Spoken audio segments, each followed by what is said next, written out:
De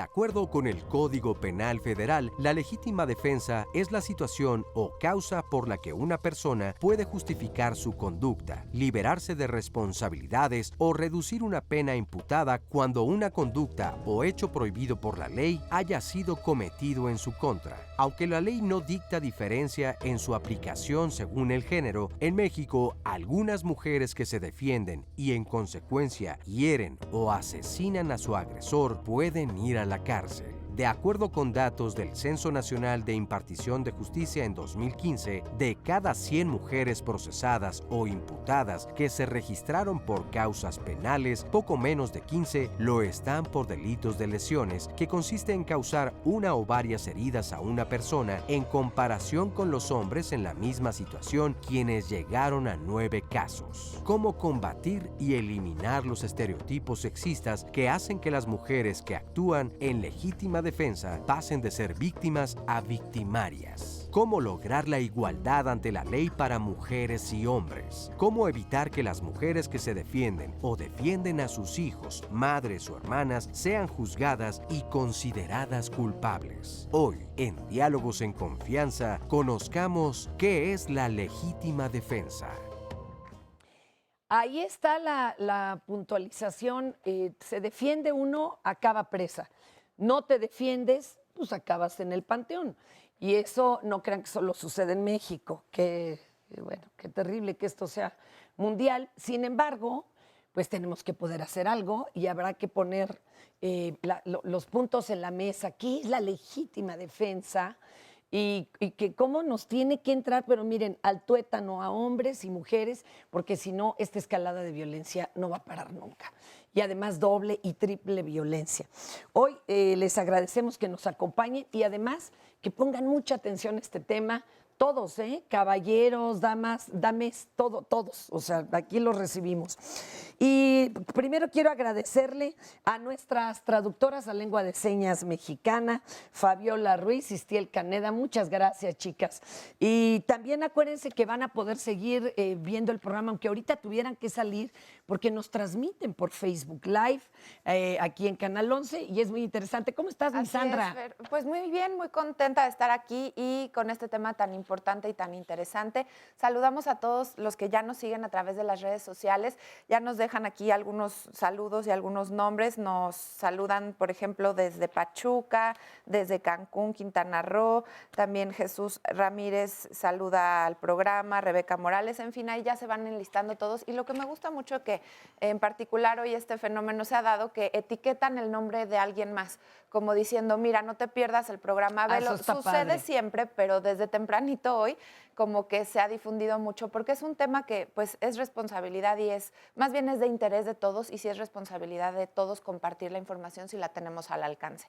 Así que pues buenos días a los que están en redes, también en Twitter. Recuerde que nos puede mandar sus preguntas, sus comentarios. También atrévase a contarnos su historia, puede confiar en el programa y lo puede hacer a través de un mensaje privado, como le llamamos, por inbox, o llamarnos vía telefónica.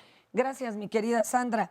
Hoy tenemos, grandes especialistas, siempre en diálogos, ¿no? Pero hoy especialmente van a ver ustedes qué buenas asesorías nos dan. Argentina Casanova Mendoza, investigadora fundadora del Observatorio de Violencia Social y de Género en Campeche. Gracias por estar aquí. Carla Michelle Salas Ramírez, abogada feminista, fundadora del Grupo Acción por los Derechos Humanos y la Justicia Social, AC. Ana Catiria Suárez Castro, gracias Ana Catiria. Ella es abogada penalista y defensora del caso Yaquiri, autora del libro En Legítima Defensa, Yaquiri Rubio y la gran batalla contra la violencia machista y el sistema penal. La doctora Alicia Elena Pérez Duarte y Noroña. Doctora, gracias por estar aquí. Ella, fíjense, es investigadora del Instituto de Investigaciones Jurídicas de la UNAM. Ella también coordina el núcleo multidisciplinario Cecilia Loría Sabiñón, es consejera de México ante ONU, primera fiscal en FEBIM-PGR y secretaria técnica sobre feminicidios en el Senado. Y ahorita que se anda por ahí medio ya como esclareciendo, por lo menos a nivel internacional, el caso Lidia Cacho, pues ella nos va a contar también mucho de lo que sucedió hace 12 años. Hoy, miren, tendremos que hablar de algunos casos que son emblemáticos. ¿Por qué? Porque, bueno, pues porque se hicieron virales en las redes, porque nos enteramos de ello en muchos medios, pero son unos pocos del montonal de números sangrientos que tenemos en este país. Así que, bueno, iremos tratando con estos casos de ir entendiendo esta problemática terrible. De antemano voy a agradecer a las amigas de CIMAC, Comunicación e Información de la Mujer, por la serie de Víctimas a Victimarias, Mujeres en Defensa Propia. De esta serie extraemos el caso precisamente de Itzel, para que ustedes o lo recuerden o lo conozcan y de aquí vayamos ya, ¿no? Deshebrando este hilo larguísimo de violencia. Adelante. Legítima defensa, por ejemplo, es conocida o es reconocida por la legislación penal porque es el derecho que tiene una persona a salvaguardar su integridad, su vida, frente a un riesgo que es inminente, real, inmediato. Yo tenía un cuchillo en el cuello, el tipo amenazándome de que no gritara, de que no hiciera nada. Después seguimos caminando y llegamos abajo de un puente automovilístico. Abusó de mí varias veces ahí. Pensé que no iba a volver a ver a mi familia. Creí que no iba a pasar esa noche. El tipo murió a causa de la herida que él tuvo ese día mientras me hacía daño. No fue a propósito, fue mi intención hacerla. Una niña de 15 años caminando en una zona donde está muy cerca la policía, una oficina de la policía. Ella es abordada por un sujeto que la viola durante 2 horas, donde la gente que transitaba no intervino. Este sujeto la va a asesinar, toma un cuchillo, ella lucha con este agresor, se defiende.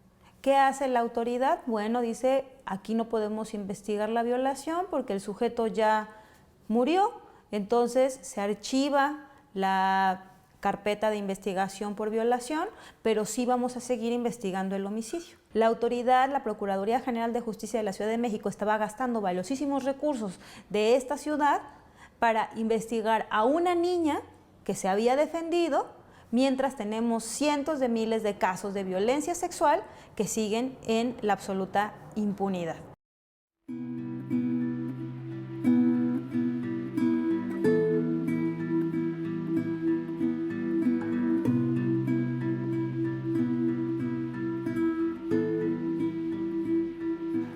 Y normalmente las personas, policía, Ministerio Público y jueces, no lo ven tan claro, salvo cuando alguien entra a una casa a robar y viene con arma. ¿Sí? Entonces ahí se entiende, y ese es el ejemplo tradicional en la formación jurídica, que el padre de familia puede matar a ese que entró para defender a su familia y su casa. Ese es el ejemplo más clásico. ¿Sí? La propiedad es un bien que vale la pena salvaguardar, incluso a costa de la vida de otra persona. No hay discusión. Por eso, cuando nosotras cuestionamos, por ejemplo, por qué la violación tiene una menor penalidad todavía en muchos estados de la República que el abigeato, que es el robo de ganado, ¿por qué? Porque para la sociedad y para el derecho penal y para esta visión machista, pues salvaguardar el ganado es mucho más importante que salvaguardar la integridad psicosexual de las mujeres. Como verán, pues luego nos asombramos de que digan en la India es sagrado, ¿no? O sea, la vaca, bueno, el hombre, la vaca y luego la mujer. Bueno, pues aquí estamos literalmente diciendo lo mismo, si no es que un tanto peor, ¿verdad? Entonces, la legítima defensa. ¿Cuál es la realidad? O sea, ¿qué es en realidad? ¿Y qué es lo que se supone que hasta ahora la ley ve aquí en México? Porque como nos decían, aquí en México es que se metan a tu casa, que el señor de la casa saque un arma y se defienda. No puede balearlo ya saliendo a la calle, por ejemplo. el ratero. Pero, ¿qué debería de ser en el caso, por ejemplo, de una mujer que es atacada? Adelante. ¿Quién quiere entrarle, doctora? Pues, si quieren, con mucho gusto. La legítima defensa, como la deberíamos ver, Sí, o sea, lo como real. lo que deberíamos ver es que si alguien me ataca, yo tengo el derecho de salvaguardar lo más importante, que es mi vida y mi cuerpo. También la vida y el cuerpo de mi familia, en donde esté, da igual. Lo he dicho en todos los tonos, a mí que no me toquen y que no toquen a mi familia, porque soy capaz de matar. Y la ley lo permite. Si sabemos leer correctamente el Código Penal, porque si no lo sabemos, entonces nos quedamos con esta imagen del derecho patriarcal que nos dice que es el padre, el patriarca, el que puede, el que está legitimado para defender. Así lo Como si entendemos. además todas las personas de adentro de su casa siguieran siendo de su propiedad, como en Roma, exacto. ¿no? Por eso hablamos de patriarcado, ¿sí? Porque es el patriarca el que tiene esa... El patrimonio, ¿no? De el todos los patrimonio junto con todo lo que es su familia, ¿sí? Desafortunadamente esta visión la seguimos manejando porque nos siguen formando de esa manera. Abogados y abogadas que salen de todas las escuelas de derecho de nuestro país, sino del mundo, están formados bajo ese mismo esquema. Entonces, a la hora que juzgan o a la hora que investigan, no estaba en casa, no es padre, no era patrimonio, no hay legítima defensa. O bien, no fue en lo inmediato. El señor ya había terminado de violarla. ¿sí? Válgame. El señor ya había terminado de violarla. El señor estaba, pues, solo intentando ver si se podía repetir el numerito. Y ella se defiende. Y dentro de la defensa termina matándolo. ¿sí? Normalmente es cuestión accidental la muerte, porque ellas con el tacón, con el cuchillo que les estaban amenazando, lesionan y después esa lesión provoca la muerte. Como ya no era en lo inmediato, entonces ya no es legítima defensa. ¿sí? Hijo, Que, qué cosa. ¿hasta dónde pones lo inmediato? O se defendió demasiado, ¿verdad? En O sea, exceso, que exceso también de lo hemos defensa. escuchado, Sí, ¿eh? sí. Se defendió mucho porque el señor nada más traía navaja, o sea, y de veras vi a una chica purgar varios años en prisión porque desarma al tipo. Y ni siquiera, ella iba armada. Pero le dijeron, es que usted sabía defensa personal, entonces mal, tache. Y también, bueno, entonces, ¿cómo nos defendemos? ¿Mentalmente o por telequinesis o cómo? Exactamente. Sí, bueno, gracias por la invitación, Fernanda. Primero, abonando al comentario, creo que es fundamental entender que en esta sociedad la defensa de la mujer se asume pasiva. Es decir, no está bien visto por la sociedad que la mujer tenga una defensa activa, como lo acabamos de mencionar. En lo que respecta a la responsabilidad de una mujer que se defiende, en efecto, la legítima defensa, y creo que son conceptos que todos y todas tenemos derecho a conocer, es una excluyente de responsabilidad. Si bien cometes el hecho de privar de la vida a alguien, de lesionar el cuerpo de alguien para proteger tu vida, tu integridad física o tus bienes, también lo es que el punto medular es que la temporalidad de esa defensa activa ante un ataque real, actual e inminente, es que no haya cesado el riesgo.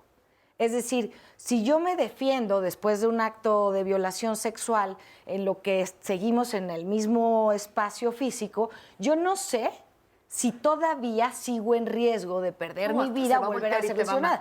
Claro. Esos es justamente los preceptos que la autoridad tiene que reformularse y capacitarse.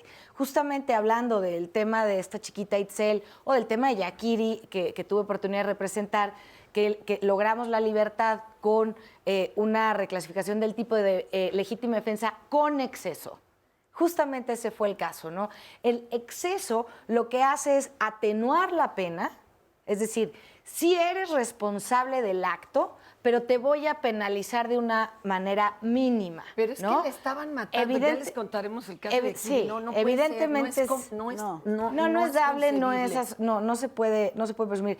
A ver, y hay por ejemplo, hay casos en los de un hombre se haya defendido y haya recibido una pena mucho menor que una mujer que se haya defendido. Hubo un caso muy sonado que a mí me causa mucha repulsión, un señor en Polanco que llega un asaltante a quererle quitar un reloj de alto valor y este sujeto viene armado, la víctima, y lo mata. Ese señor esa noche en su casa durmió calientito con su familia porque protegió sus bienes. Puedes cargar pistola en la calle. Suponiendo que tuviera permiso, suponiendo cuál fue la herramienta. El tema es que él ejerció la legítima defensa para proteger un bien. En todo caso, lo acusarían de deportación de arma de uso exclusivo de pero se le reconoce que ni fue eso. O sea, ahí fue el se le reconoce fue la legítima defensa inmediata.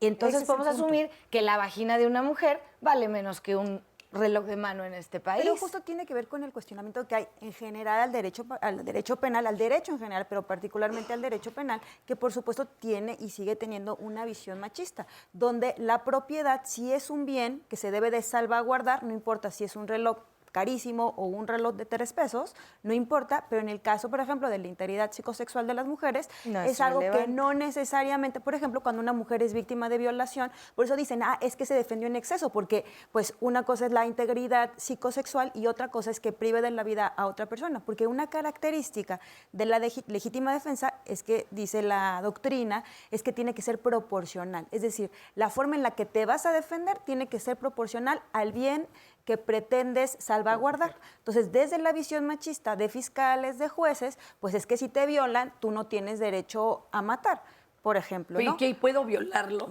Sería, digamos... O sea, yo ahí, podría ser. Yo ahí, por ejemplo, haría una acotación que me parece fundamental de 2 formas en las que se puede presentar la legítima defensa en el caso de la violencia contra las mujeres. Uno, cuando estamos frente a casos como el de Itzel, como el de Yakiri, donde son una niña y una joven que se defienden de una agresión sexual y que hieren a sus agresores y finalmente estos fallecen. Pero la otra, ¿qué pasa cuando una mujer mujeres han denunciado violencia sistemática, han acudido a las instituciones, han estado en refugios y las instituciones han fallado, donde las medidas de protección no han funcionado, donde la policía no cumple con su trabajo? Vamos a una pausa y retomamos este planteamiento porque suena a locura. Claro. ¿No puede ser? Bueno, pues regresamos aquí a Diálogos en Confianza. Tenemos una súper discusión de lo que es y lo que no es la legítima defensa o lo que debiera de ser y que no lo concibe así la ley. Y estamos también atendiendo sus llamadas, de todo lo que nos mandan a redes. Ahorita vamos a empezar a canalizarlo. Y vamos ahora a preguntarle al público en general, ante una situación de violencia, ¿cómo debería de actuar una mujer entonces, no? Ya que nos la ponen tan complicada. A ver qué dice el público. No se me ocurren muchas cosas porque afortunadamente no he tenido esa experiencia, pero yo supongo que llamando la atención de la gente que está a tu alrededor, tanto las mujeres como los niños, es la manera de que las demás personas volteen y pare un poco eso. Híjole, yo pienso que él tiene que buscar ayuda, o sea, levantar la mano, denunciar. Creo que es importantísimo eso. Yo siento que es así como voltearte y así darle un bolsazo o gritar, ¿no? O sea, si ves que es en el parque, en vía pública, pues sí gritar y pues pedir auxilio. Por ejemplo, ver si puede recordar a la persona en caso que sea un desconocido, tratar de pensar si gritar le pudiera servir, si hay gente cerca. Tratar de pensar qué utensilios pudiera tener cerca si está en una casa o etcétera. Es decir, la conclusión es ser lo más frío y racional posible. Sé que es difícil. Hablando al 911 o Locatel para pedir ayuda y pues estando informadas, ¿no? A través de estas instituciones especializadas que les pueden brindar apoyo. El carácter, la defensa personal más que nada y andando armada con gas lacrimógeno. Yo sí trataría de hacerle algo para que no me atacara y defenderme. Digo, al igual la violencia genera más violencia, pero pues a veces creo que es la primera reacción que tenemos. En ese caso sería la denuncia, la denuncia legal ante la autoridad. Ese sería un paso importante. Que sepas cómo defenderte en términos físicos, ¿sí? Un poco de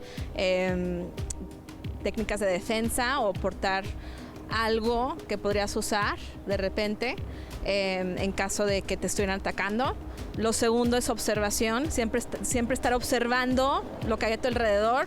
Si una persona te ataca físicamente, poder identificar a esa persona, saber exactamente quién es, si hay alguien cerca que te pudiera ayudar, si hay locales cerca también a los que pudieras acudir. Y lo tercero es reportarlo. O sea, es sumamente importante también prevenir para otras personas que les suceda lo mismo, que no tengas miedo a expresar exactamente lo que te sucedió.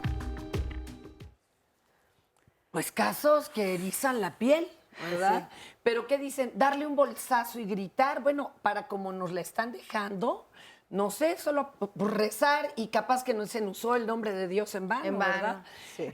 A ver, ¿ante qué estamos? Porque aquí también hay violencia sistemática y demás. Argentina. Bueno, compartí hace algunos días, el problema es que las mujeres no somos consideradas personas. Y al no ser consideradas personas, somos consideradas objetos. La cosificación de la mujer parte de que nosotras somos objetos y como tal se espera que seamos pasivos. Y todavía, si hay una decisión entre una cosa y una persona, la persona es el hombre. Desde la mirada de la justicia en México, el hombre es la razón de la vida, es el sentido de la vida, y por eso cuando una mujer se defiende, todo el peso de la ley cae sobre ella. Lo hemos visto en todos los casos en los que tenemos antecedentes de mujeres que se defienden, ya sea en un hecho de violación o por violencia familiar o en una situación en la que está en riesgo su vida. La vida del hombre es lo que se considera con valor y la de las mujeres no. Simplemente se espera que no haya una defensa y si la hay, sea mínima, que no ponga en riesgo la vida del hombre. Oye, pero a ver, ahorita de seguro ya brincaron allá, ya sabes tú, ¿no? Como leche caliente, varios y dijeron, qué exageración. A ver, ¿en qué se nota esto que estás diciendo en hechos, en estas situaciones? Porque sí, nos van a decir, lo están inventando, ¿de dónde creen? A ver, perdón. Es difícil, doctora. Sí. Yo lo sé que es difícil. Yo lidio con muchos así, no, se ya, lo juro. Todo el tiempo. Hasta muchas. Yo también, aquí. Todas aquí. Sí, está difícil, amigos, 65 pero bueno. años de vida. Sí, 48 de profesión, creo que he lidiado con algo. ¿Sí? Con bastante. Con algo, con alguito. A ver, si no nos defendemos y si actuamos como cosa, así nada más esperando a ver qué pasa, tratando de que a través de la pasividad salvar la vida, sí, entonces estamos consintiendo. Ahí está el caso de la manada. Totalmente. Sí. Y no nada más para la autoridad, es lo indignante. Sí, por para eso, la autoridad. Para quien juzga. Para la gente que opera la justicia. Es España, pero en México también sucede. Bueno. Exacto, ahí está el caso de los porquis. Los porquis. Sí, ejemplo. Entonces, tampoco es cierto. Si no hacemos nada, estás consintiendo. Si sí hacemos y nos comportamos como toda persona con tantita autoestima se comporta, es decir, defendiéndote. Instintivamente. Defender la vida, pues, se supone que es un instinto. La sobrevivencia es un instinto del ser humano. Dejémosle de ese tamaño. Si reaccionamos para defender, la propia autoridad nos dice qué exageradas somos. Por favor, 8 mujeres al día en este país son asesinadas. Ya subió. Sí, ya subió, ya llegamos a 8. Sí. Y abonando, tú mejor que muchas podemos saberlo, existía una teoría que se llamaba la teoría de la víctima provocadora, ¿no? Nunca pasó a ley. Pero al día de hoy... bueno, la siguen aplicando. Es una teoría a lo mejor que inició en 1930, que obviamente no pudo prosperar legalmente, pero al día de hoy, a criterio de las autoridades, se sigue estableciendo el qué hiciste para provocar, porque la legítima defensa exige que no lo hayas tú provocado. A ver, últimamente, Guanajuato, es que traía usted tanga, señorita. Pues, primera, como me vio que traía yo tanga, ¿no? Y 2, ¿a poco eso es provocar al otro forzosamente? Pues o sea, que se declaren ¿por qué te han dicho por qué salió noche, por qué salió sola, mil cosas? ¿Por qué se viste de esa manera? Exacto. Primero porque nos lo imponen. las que no nos vestimos como dice la moda, somos gente rara, ¿sí? Pero la moda no la imponen. Y si nos vestimos como dice el manualito que nos tenemos que vestir, entonces estamos provocando. A ver, ¿dónde está lo medianamente racional en todos estos discursos que desafortunadamente repite la gente en la calle, en los medios, en todos lados, y también quienes operan la justicia? Hombres y mujeres, no nos escapamos. Sí, hay una serie, creo yo, de prejuicios, de estereotipos que siempre van a estar presentes, que van a estar legitimados por la norma. A mí me llamaba mucho la atención lo que decía la gente. Mucha gente decía, no, pues lo que corresponde es denunciar. Es decir, siempre se nos está diciendo a las mujeres que denuncien. O sea, déjate y ya luego... Y después denuncia. Pero es muy contradictorio, porque si podemos hacer una encuesta así, con tu auditorio en este momento, y pedirle a la gente que alce la mano quiénes han sido víctimas de algún delito. Creo que la gran mayoría de las personas que estamos aquí alzaríamos la mano. La mayoría hemos sido víctimas de algún delito. Algo. No necesariamente de violación, robo, cualquier cosa patrimonial. Un delito de género, violencia de género. Pues, pero digamos, dejémoslo en delito patrimonial.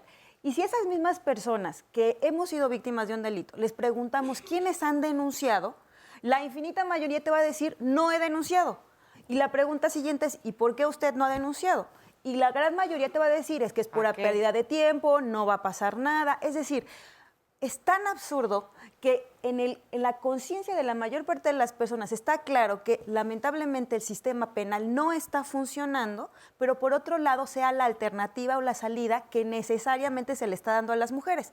Regreso a mi ejemplo. ¿Qué pasa cuando las mujeres son víctimas de violencia sistemática y han acudido a todas las instituciones especializadas? Esto es que te golpeen seguido en tu casa y que no haya salida. Víctimas de violación por parte de su cónyuge, han sido privadas de la libertad. O sea, estamos hablando de violencia extrema que cotidianamente se vive en este país por muchas mujeres. Llamémosle ya violencia incluso física, ya dejen ustedes la psicológica. ¿Y qué pasa? Que acuden a denunciar y lo vemos estadísticamente. En este país prácticamente no son judicializados los casos de violencia familiar. El Ministerio Público, aunque se lo prohíba la ley, sigue mandando a conciliar. Entonces, bueno, pues las mujeres prácticamente se quedan sin alternativas. Y tienen que llegar a un momento en el que digan, este sujeto o me mata o me defiendo. Y así, pues vemos muchas mujeres que están presas porque decidieron defenderse. Oigan, vemos otro fragmentito de la serie Víctimas y yo sé que ahorita quieres participar, Argentina. Un segundito, caso vamos del a ver. que habla justamente. Me llevaba al cerro, me desnudaba, me arrastraba de los pelos, de los cabellos por todo el cerro.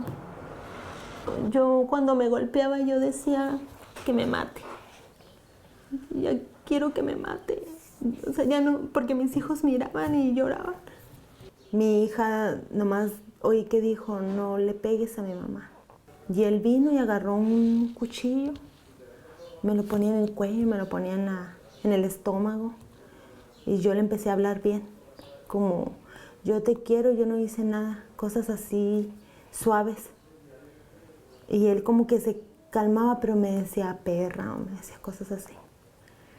En una de las veces que estábamos, que me ponían el cuchillo en el cuello y en el estómago, yo se lo quise quitar. Y se lo quité, forcejeando y todo. Pero yo no supe en qué momento yo lo lastimé.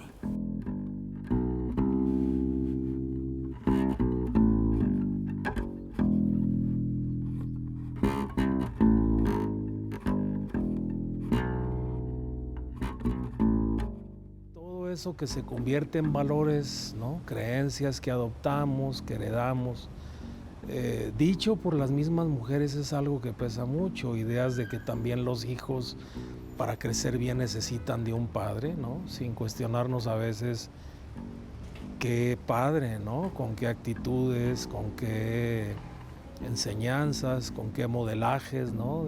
Para estar en la vida. Es la criminalización de los casos que hemos acompañado aquí en el CEDEM. La mayoría, todas ellas han sido detenidas porque son más bien culpadas de haber cometido el delito, cometido el homicidio. Homicidios que cometen las mujeres hacia sus parejas, para el Ministerio Público es muy fácil acreditarlo. pero no es fácil acreditar, o más bien no trabajan por acreditar la legítima defensa, que es la deficiencia, como digo, de la Fiscalía. Porque es algo que no tenían la intención de hacerlo. Ellas lo que menos querían era privar de la vida a sus parejas. Pues es que esto es desgarrador. No sé cómo no salimos todos indignados en este instante. A ver, Argentina. Sí, el caso que precisamente llevamos en la organización y que fue un caso de Chetumal, fue una mujer que vivía de manera cotidiana violencia, había antecedentes, había amenazado al hijo de esta mujer, ella vivía con este hombre que tenía una conducta violenta, consumía algunas sustancias, y en esta ocasión él llega, la amenaza, le trata de quitar el dinero que ella traía, que había obtenido de su día de trabajo, y la persigue con un cuchillo. En el forcejeo, ella logra voltear el cuchillo y se lo directo al corazón, ¿no? Ella llama a los paramédicos y acuden, ella recibe a toda la gente porque ella considera que era brindarle los auxilios. De inmediato lo que hacen es señalarla como homicida. El caso va hasta la sentencia. Espérame, ya me imaginé el encabezado del periódico, Viuda Negra. Sí, claro, Viuda Negra, clásico, pero sí. y con toda la violencia que se ejerce sobre esta mujer, porque era una mujer migrante, porque era afrodescendiente, una serie de situaciones que nunca se tomaron en cuenta. Y en la sentencia, el juez tiene unas joyas que son de argumentos. Misoginia pura. Una de ellas es que, y así lo manifiesta, es que si bien fulanito de tal representaba una amenaza porque había violencia y antecedentes constantes, ese día él no representaba una amenaza para ella. Ese día. Y luego otro argumento fue...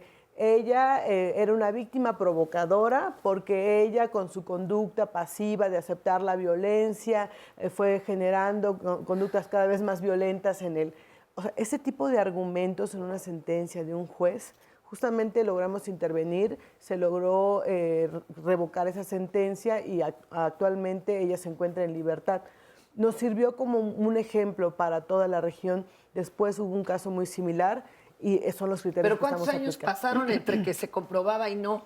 Logramos que fuera inmediato, fue muy rápido. Ella estuvo en total en prisión como un año. Sí, ya ven casos como Atenco. Pero porque se pone la atención sobre esos casos. Ese es el problema. Que se resuelven unos. Que se resuelven solo muy pocos porque hay una intervención de organizaciones, de abogados. Lo mediatizamos mucho. Y hay presión, pero la mayoría muy no. importante, Fernanda, podemos observar en dos casos que hemos tocado en estos minutos, el caso de Itzel y el caso de Yakiri. La razón por la que la autoridad les concede o les reconoce el derecho a la legítima defensa es que ambas chicas están apuñaladas, están lesionadas físicamente, ¿sí? No es per se porque ellas defendieron su intimidad, defendieron su integridad física derivada de una violación sexual. Es que físicamente la autoridad pudo constatar que tuvieron alguna lesión que justificara su actuar. O sea, estaban parejos, ¿no? Pues más que eso, o sea, no se valora, no se considera realmente importante el que alguien pierda la vida porque te penetre sin tu consentimiento. ¿Sí me explicó? O sea, el hecho de que ella presentara puñaladas le reflejó a la autoridad que estaba en un peligro real, actual e inminente, ¿no? Entonces, por eso tienes derecho a defenderte, no porque te hayan violado. Y eso es tristísimo. Es como cuando llegas a hacer una denuncia y si no tienes físicamente pruebas, que se note algo, ¿no? Sí, son criterios y entonces no puedes patéticos. probar que fuiste violentada, algo similar. Miren, les voy a leer algunas de las... Sí, hay muchísimos casos. Hay uno que nos comparte su testimonio y se lo agradezco, lo voy a leer de manera anónima. Dice que cuando tenía 15 años fue abusada sexualmente y hasta el momento vive con desconfianza cuando sale a la calle. Una forma que encontró para poder superar esta desconfianza, nos dice, fue inscribirme a artes marciales y kickboxing. Compré un teaser y un gas pimienta. Esto regresó un poco la confianza para poder integrarme nuevamente, pero algo dentro de mí se perdió, algo que jamás volveré a tener. Esa experiencia de mi adolescencia me preparó para que años después en la universidad pudiera escapar por un pelo de un asesino y violador serial. La desconfianza y el instinto de supervivencia que desarrollé desde entonces me permitió escapar de él. Después lo agarraron y es el conocido como el asesino de la Ruta 32 de Mundo E. ¡Qué miedo! Después nos dice Ángeles Suchil, recuerden el caso de una chica que fue secuestrada y violada durante un mes y cuando se defiende y muere el atacante, a ella la encarcelan y esto fue horrible. También otro anónimo nos dice, hace poco asaltaron a una hermana cuando transitaba a mediodía y algunas personas se dieron cuenta y no le ayudaron. Cerca había una patrulla y tampoco hizo nada. Creo que en estos momentos te gana el miedo, sobre todo si te enseñan un arma o te amenazan. Si te defiendes, no sabes si saldrás viva. Si le haces caso, entonces, bueno, no, afortunadamente dice que la soltaron sin aquí, hacerle mi querida daño. Sandrita, tenemos que ir a un corte y nos van a hablar de los tases o teasers. Sí. Como ya es costumbre, el fin de semana Diálogos está contigo.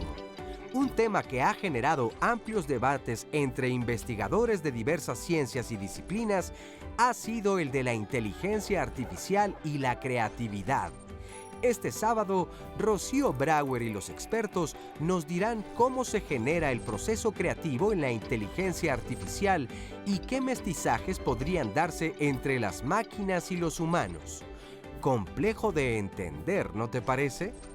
El domingo, Sandra González Rull y Óscar Virués te invitan a platicar sobre el miedo al ridículo.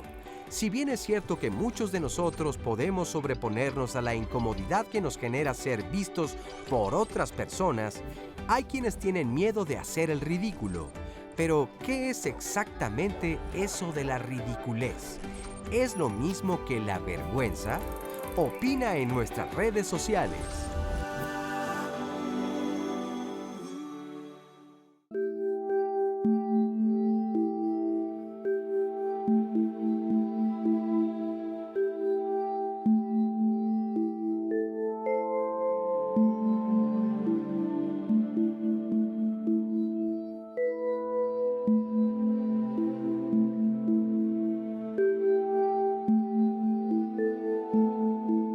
Reina es una señora de 45 años que era de nacionalidad beliceña, que con trabajo hablaba el español y que no sabía leer y escribir. Y le llegó este sujeto, o sea, su expareja, y le pidió el dinero que ella había trabajado, porque ella se dedicaba a las labores domésticas.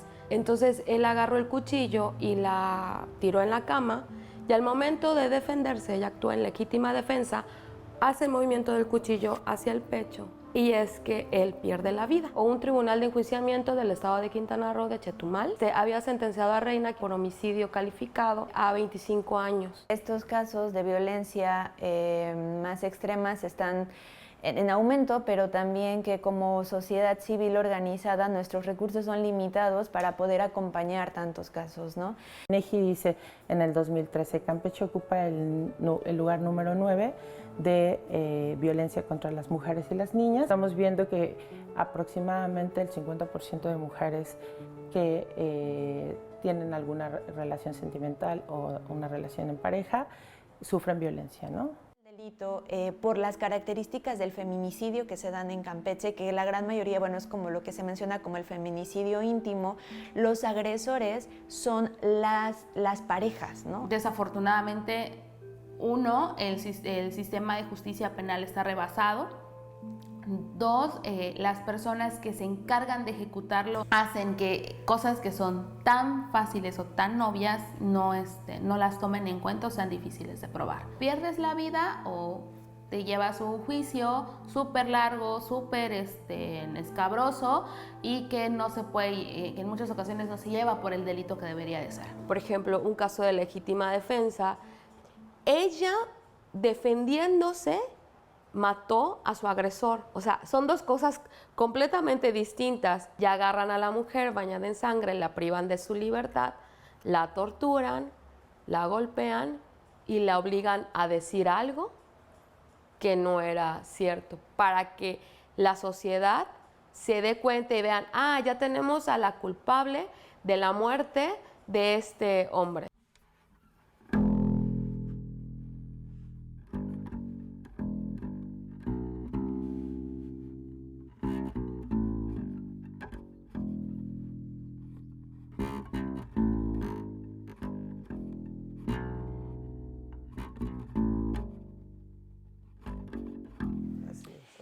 Qué interesante, aquí en la cápsula al final decían, el juez no aplicó la perspectiva de género. O bien han mencionado, es que se van con los estereotipos de género. Ahorita nos los explican, ¿no? Por favor, nuestras especialistas para que todo el público pueda manejar esos términos y de qué se trata, ¿verdad?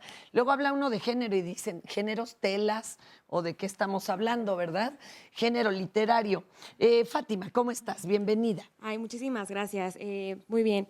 Justamente estaba platicando ahorita con Emma de lo que estamos viendo aquí y también hablaba yo pensaba yo en la importancia de que también exista una paridad dentro del sistema, dentro del Poder Judicial, ¿no? Porque lo tenemos en el Poder Legislativo, pero si nosotras volteamos a ver, también no hay juezas, no hay magistradas, bueno, sí hay, pero es un número inferior al de jueces, ¿no? Y me parece tienen perspectiva de género, es que esa es otra cosa. Esa es otra cosa. Porque pueden tener genitales de mujer, pero pues han sido criadas como todas nosotras y todos nosotros y todos nosotres, ¿no? O sea, y pues seguimos en la misma. Yo lo sé, pero también, tengo conocimiento que existe un presupuesto etiquetado para capacitar a los jueces y juezas del Poder Judicial en perspectiva de género, ¿no? Debería de ser obligatorio ya para todo el pueblo. Ya. Pero también eso no garantiza que ellos... porque obviamente no se sabe quiénes son las personas que están capacitando a los jueces y juezas, o sí, pero no sabemos si son las que tengan mejor conocimiento en el tema, ¿no? O si lo acepten. Mira, a mí una vez, el doctor Mancera, sí lo llegué yo a conocer, me pidieron que fuera a dar una plática de género así divertida como las que usted hace, me dijeron, que más que conferencias son showferencias, para judiciales, imagínate, ¿eh? Y jueces, estaban ahí todos revueltos. Y yo llegué hasta con un bebé, ya sabes, una plancha. Me pedían en la entrada, porque era en el búnker, hasta el número de serie de la plancha, nunca lo encontramos. Y fue muy divertida, fue histórica, fue ta. Y se levanta uno de los jueces y me dice, señora, lo que usted dijo, sí, tiene mucha razón, pero yo no voy a cambiar. Eso fue lo que me dijo. Acabando 2 horas de plática donde todos asentían, reían, lloraban, Yo no voy a cambiar. Espérame un segundito. No hay, ¿verdad? Me decías tú, Alicia. No hay. No hay perspectiva de género, no hay ni idea, aunque sean mujeres. Aunque sean mujeres, aunque tengan protocolos, que además, protocolos que quién sabe qué quieren decir. El problema es que la malformación viene desde las escuelas. Y las mujeres que alcanzan a llegar a lo máximo, es decir, a que les pongan una toga, ¿sí? En ese momento, para reafirmarse, tienen que hacer lo que dice el libro de Calamandrei, que ya se murió, de Regina Villegas, que ya se murió, de Marcos Castillejo, que también ya se murió, que nunca estuvieron en estas condiciones de cuestionarse por qué la desigualdad. ¿Y por qué las mujeres ante los sistemas de justicia somos literalmente cosas y que calladitas nos vemos más bonito? De veras no lo cambia. Con quienes en la práctica profesional he tenido a lo largo de mis largos años, más problemas he tenido de debate han sido justo con las mujeres operadoras de justicia. Eso es terrible, porque aunque hablemos en el mismo idioma. ¿En qué sentido digo el mismo idioma? Cuando yo le digo a una mujer tengo cólico, ya sabe exactamente de qué se trata. Aunque hablemos en ese mismo idioma, ¿sí? De todas maneras, el aprendizaje de las escuelas de derecho nos deforma el conocimiento. Por ahí hablan de la performancia, ¿sí? Es decir, que a base de repetir lo mismo, nos lo aprendemos de memoria y actuamos en consecuencia. Sí, claro. Los libros de derecho, particularmente los de derecho penal, son absolutamente los más machistas. Yo siempre pongo un ejemplo. Uno de las vacas sagradas de la UNAM, Carrancay Rivas, donde todo mundo tenemos, quienes nos dedicamos al derecho penal, tenemos algún libro de él. Por ejemplo, él hace toda una argumentación y se manifiesta en contra de la modificación que se hizo al delito de estupro. Él dice en ese libro que estaba en contra de que se haya eliminado el elemento cultural del delito de estupro. y él se refiere precisamente al tema de la castidad y la honestidad. Y claro, no es un elemento del tipo penal, pero por supuesto que es un elemento que siempre se analiza cualquier penalista, ya sea fiscales, abogados, defensores o jueces. Pero mujeres también, ¿eh? No, claro. Todas. O sea, digamos, mujeres y hombres que están ocupando ese tipo de espacios. Y todavía tenemos, perdón, por favor. En muchos códigos penales de todo el país, una de las condicionantes y que influye en cuánta penalización se le da a la violación es precisamente que la mujer sea pura y casta. Todavía encontramos estos términos en los códigos penales, que no corresponde con ningún término jurídico, pero ahí están. Es como la moral y las buenas costumbres, ¿por qué nadie las ha enlistado? Pero bueno. ¿Y a partir de qué? A ver. Hablábamos hace un momento, ¿cómo podría funcionar esto? ¿No? ¿Cuál sería la vía, el camino para las víctimas o para todas nosotras, incluso frente a operadoras del mismo género? Yo siempre he dicho, no lo justifico para nada, pero lo entiendo. Cuando estas mujeres llegan a tomar estos puestos que tanto trabajo cuesta acceder en un sistema machista, lo menos que voy a hacer es poner en riesgo mi trabajo o mi estabilidad, que quizá con mi dinero mantengo a los 3 hijos que el señor abandonó, ¿no? Por defender a una de las mías. Pero por otro lado, yo creo que ya es momento de humanizar la profesión y la impartición de justicia. O sea, no podemos quedarnos únicamente en los textos ni en los criterios antiguos. Al final del día, creo que los operadores o los impartidores de justicia requieren atención psicológica urgente.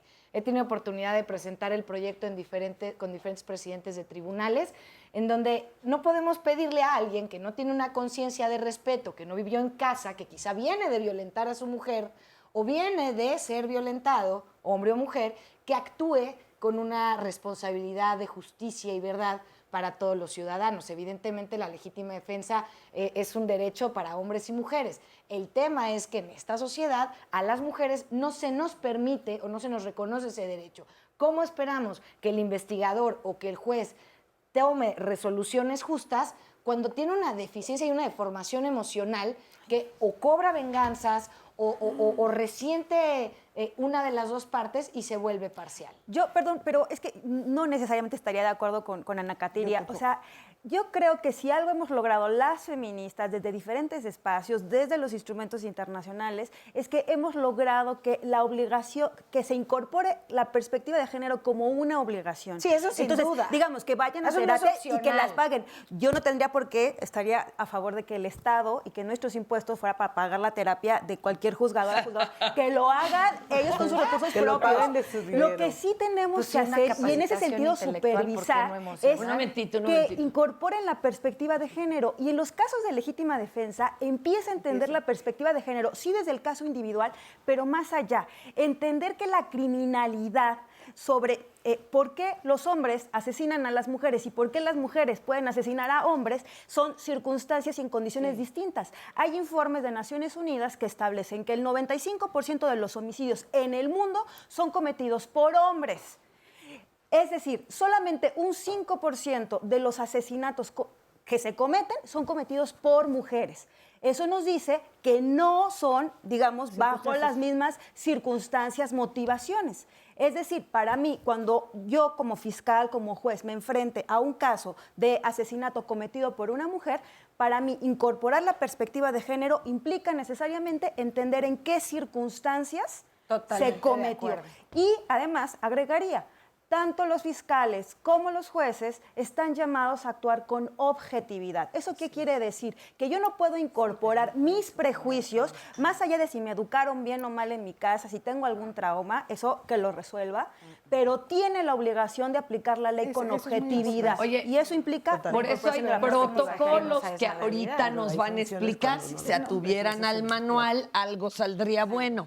Fátima. Claro. Espéreme un segundito. Y a ver, Fátima, ¿usted está en alguna organización, apoya? Cuéntanos algún caso que de veras ejemplifique esto. Yo sigo insistiendo en que hay personas del otro lado de la pantalla que piensan que estamos exagerando este asunto. Sí, pues bueno, por ejemplo, tengo conocimiento de un caso de una ama de casa que sufría violencia intrafamiliar todos los días, o sea, por parte de su marido, y era pues golpes, pues gritos, peleas.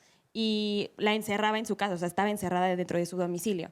Y entonces ella, un día harta de que sufría violencia por parte de su marido, decide en la noche ya, o sea, estresada de que estaba encerrada, de la violencia que sufría, pues apuñalar al marido, ¿no?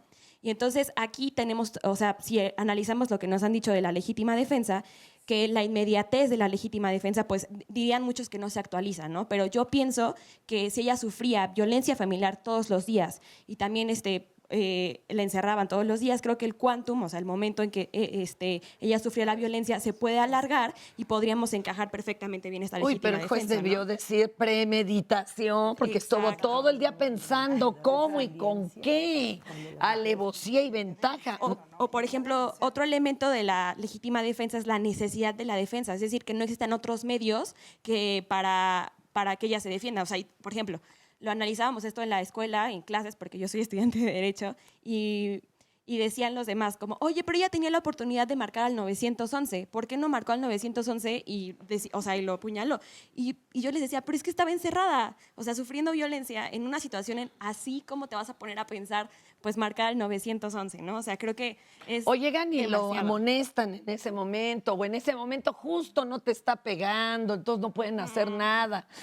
Por acá, por favor, Emma, cuéntanos en tu organización qué hacen. Sí, nosotras colaboramos en una organización de la sociedad civil que se llama AMAM, Mujeres Abrazando México, en el Estado de México, un lugar en donde contextualmente las mujeres hemos vivido una violencia tremenda. Hay una violencia estructural que estamos viviendo las mujeres en todos los niveles, en todos los contextos, en todos los niveles de nuestra vida, y hay una permisividad social, ¿no?, por parte de la sociedad, las autoridades, revalorar a los hombres, ¿no?, valorarlos por encima de las mujeres, como decía Argentina, nos convierte a nosotras en un objeto. Un objeto, ¿cómo va a denunciar que vive violencia? ¿No? Si para eso naciste, tú naciste para estar en el ámbito privado, en tu casa, en tu domicilio, para servir al hombre y a la familia y estar al servicio de la sociedad, de la comunidad, haciendo labores asistenciales, ¿verdad? Entonces, no te puedes defender, no puedes hacer uso de la autodefensa, porque ese es tu cometido. Y eso se refleja hasta en la actuación de policías, lo vemos, ¿no? Cómo actúa la policía, el servicio en el Ministerio Público, las horas que tienen que estar las mujeres para recibir atención en el Ministerio Público, órdenes de protección. Hemos tenido casos en donde les dan la orden de protección a la mujer y le dicen, pues llévala al municipio donde vive el agresor y ahí la presentas, ¿no?, la orden de protección para que el MP la haga efectiva. Entonces, imagínate el estado emocional en que vamos las mujeres a hacer estas denuncias y vamos a cancha para contraria, que todavía ¿no?, vayas al municipio donde vive el agresor a llevar la orden de protección. Oye, y ya a ver si no tiene contactos, palancas o trabaja incluso. No, vamos eso a es una pausa. Ahorita recurrente. venimos. Gracias por continuar con nosotros. Hoy estamos hablando de la legítima defensa y el día de mañana el tema va a ser el autoerotismo. Recuerda, es viernes de pareja y es importante analizar este tema dentro de la pareja. Sabemos que durante mucho tiempo el autoerotismo se ha considerado como una actividad patológica, como no bien aceptada, incluso como se mantiene como en secreto, y cuando se lleva a cabo dentro de la pareja o se habla dentro de la pareja, puede tener algún rechazo de parte de alguno de los dos, puede haber muchos mitos, y de esto los especialistas nos van a hablar el día de mañana, porque los expertos señalan que el autoerotismo es una fuente de conocimiento y que puede tener muchísimas ventajas.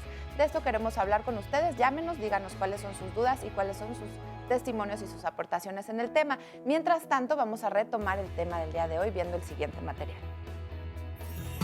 Tengo muchos años ya capacitando a jueces, magistrados, ministerios públicos, policía, en fin, al sistema judicial en general en materia de género, derechos humanos y violencia contra las mujeres. Hemos encontrado que lo que se ha dicho, por ejemplo, que estas construcciones culturales, que son los estereotipos de género respecto a lo que es ser hombre y ser mujer, la construcción de las masculinidades y de las feminidades, incide muchísimo en lo que es la investigación tipificación de los delitos o bien la sanción de ellos.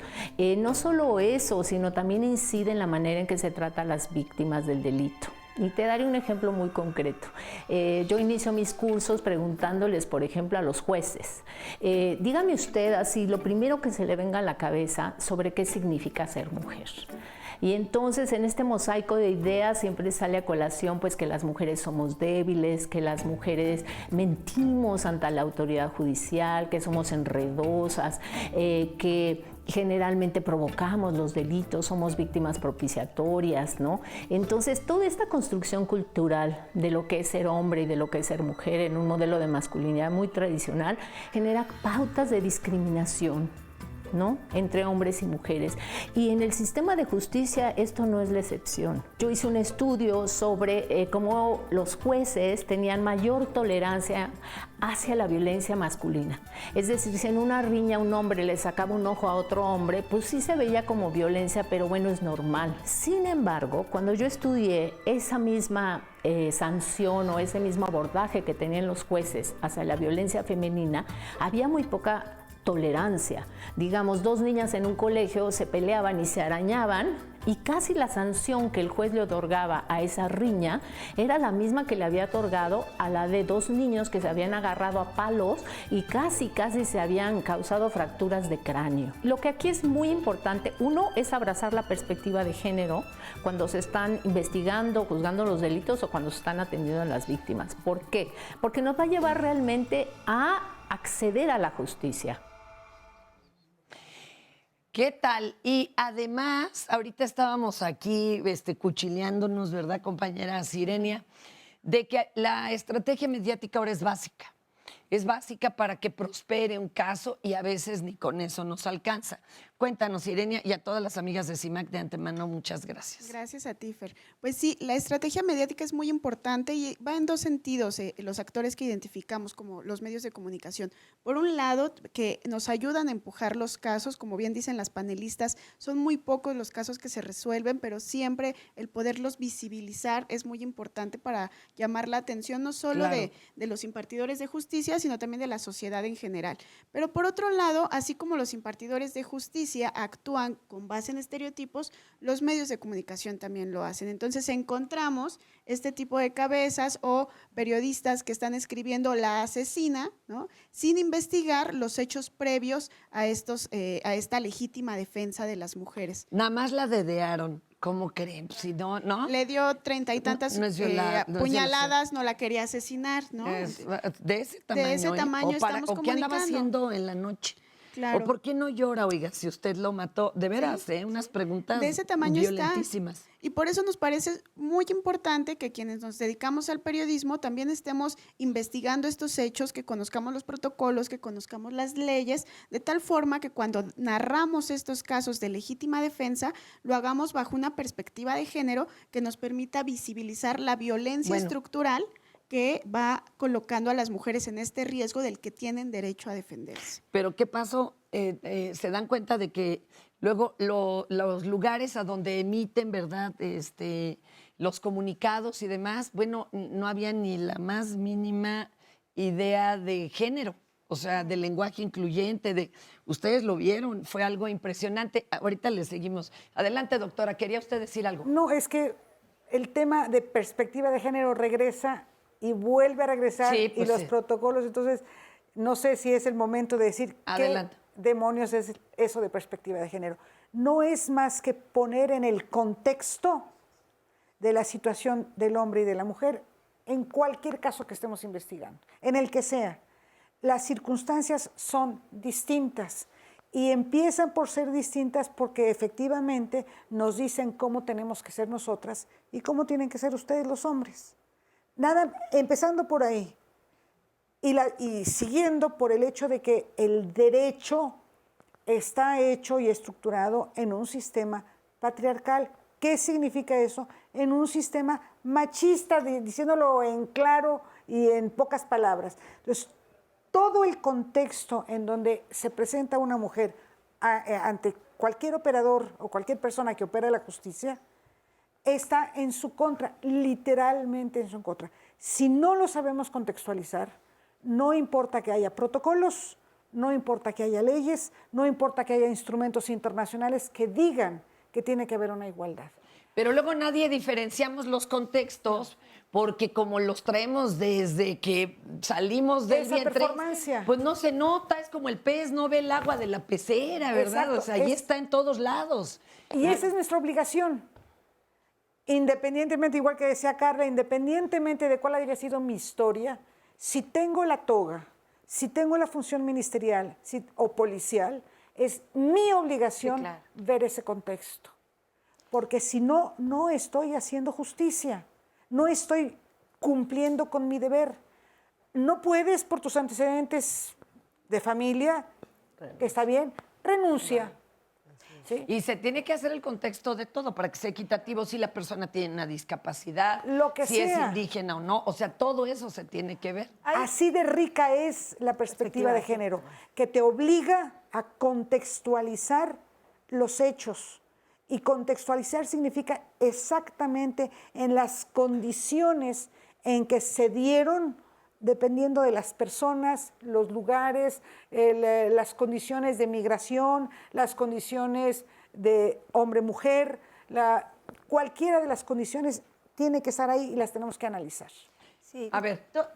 También hablábamos también un poquito de guiar a toda la ciudadanía que sepa y entienda por qué tienen derecho a defenderse a sí mismas o a un tercero en legítima defensa. Creo que es una pauta que frena o que fomenta la indolencia o el no voltear a ver a la víctima de al lado de mí por el temor a ser juzgado injustamente, ¿no?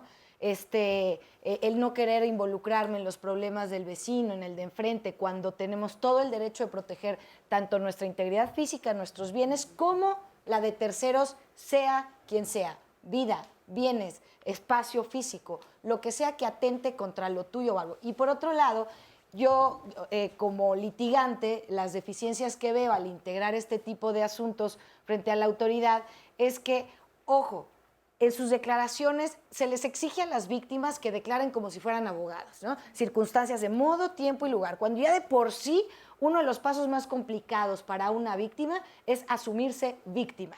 Y víctima no implica que dejes de ser víctima porque lo mataste. Porque entonces la culpa y esta carga social y cultural, como lo maté, entonces yo ya no tengo derecho a denunciar. No, no, no. El que te asumas víctima para hacer valer tus derechos y exigirle a la autoridad que los respete y los garantice, es el primer paso para establecer una legítima defensa. Y cuando decimos estereotipos de género, pues es los niños de azul, las niñas de rosa. Por ahí o sea, aunque te diga tu marido, ay, tú no sabes usar el control de la tele. Ajá. O que tú le digas a tu marido, salte de la cocina, tú no sabes. Pues para todos lados, ¿no? A todos lados vamos repartiendo espadazos. Sireni, hay un caso que querías tú explicarnos, sí. El de Mari. El de Mari. El de Mari. Estamos dando muchos ejemplos para que se note. Sí, el caso de Mari, que igualmente actúa en legítima defensa en Ciudad Juárez, Chihuahua. Este caso, gracias a la Red Mesa de Mujeres, llegó ante el Comité de Expertas de CEDAW, de la Convención para la Eliminación de todas las formas de discriminación contra la mujer, y ella finalmente logra su libertad, se reconoce que actuó en legítima defensa y que la autoridad no actuó como debía hacerlo, y es uno de los logros que tenemos, como bien lo dice Carla, que el movimiento feminista ha ido acompañando y que ha logrado en ese sentido una recomendación del Comité CEDAW en esta materia. Y el Comité CEDAW recomienda al Estado mexicano que aliente la denuncia de las mujeres, que denuncien las mujeres violencia.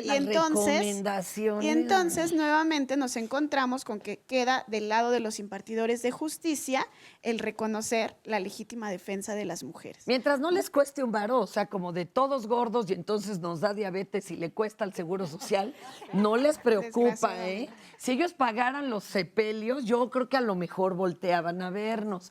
A ver, Argentina. Yo creo que otro elemento que es muy importante tener en cuenta es la masculinización del poder.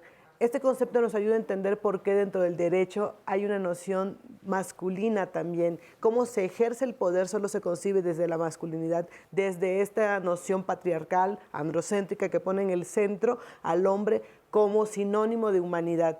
Y ahí vuelvo al punto que yo decía, o sea, ¿por qué las mujeres no pueden defenderse? Porque como objetos son posesión de alguien más.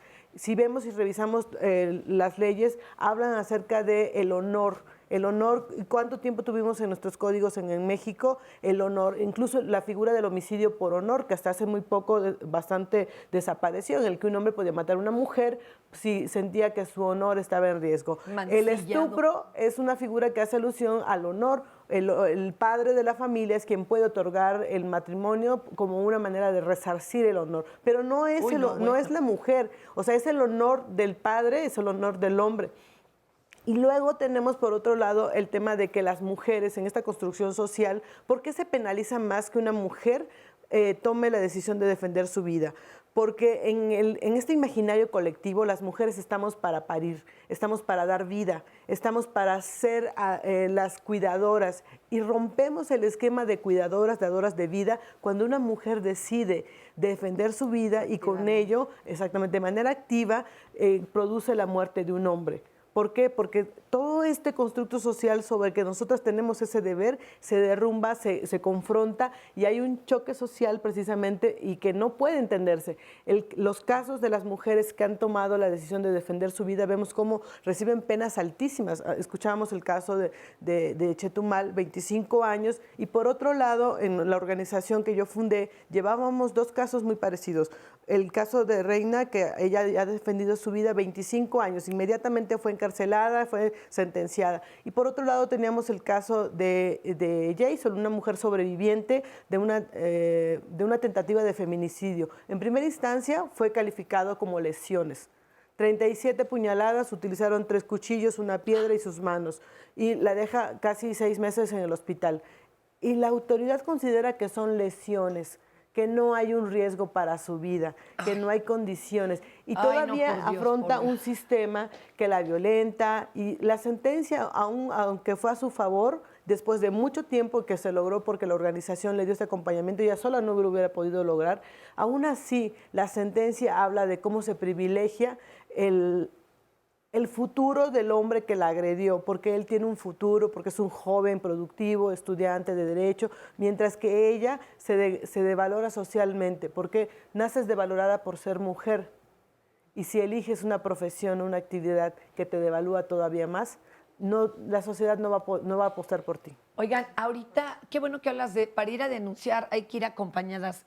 Hijo, es que eso es crucial. Ahorita nos explican, ¿eh? Y sobre todo qué hacer, qué no hacer, porque pues para que esto medio prospere, ¿no? A ver si podemos ir haciendo fuerza. Montones de comentarios, Sandra, sí, por favor, pues mira, arráncate. Nos dice Roberto Hernández en una llamada, siento que en el programa victimizan mucho a la mujer. En la actualidad pienso que nos queda muy claro que hombres y mujeres son iguales. Hombres y mujeres son agresores, así como también hay víctimas, hombres y mujeres. Algo similar nos decían también en otra llamada sobre que si el tema del día de hoy es igual, o sea, la legítima defensa aplica tanto para hombres como para mujeres. Ahorita, si quieren profundizar, pero también otra duda que surge es, si yo soy un anónimo, no nos dice si es hombre o mujer, pero para que aplique para ambos, si soy testigo de una violación, lo primero que yo haría sería matar al violador. ¿Qué me sucedería legalmente por defender a otra persona? Y también nos llaman, en los testimonios hay algunas dudas sobre si estoy defendiendo a mis hijos, yo como mujer defiendo a mis hijos de una agresión, si también esto se considera legítima defensa. Ya se ha dicho, pero vale la pena profundizar y aclarar más. Ahí quisiera como abonar en el tema de la perspectiva de género, porque a veces se piensa que tenemos esa idea de que la perspectiva de género implica per se o necesariamente favorecer a las mujeres. No. Y de eso no se trata la perspectiva de género. Eso es muy importante dejarlo claro para el auditorio.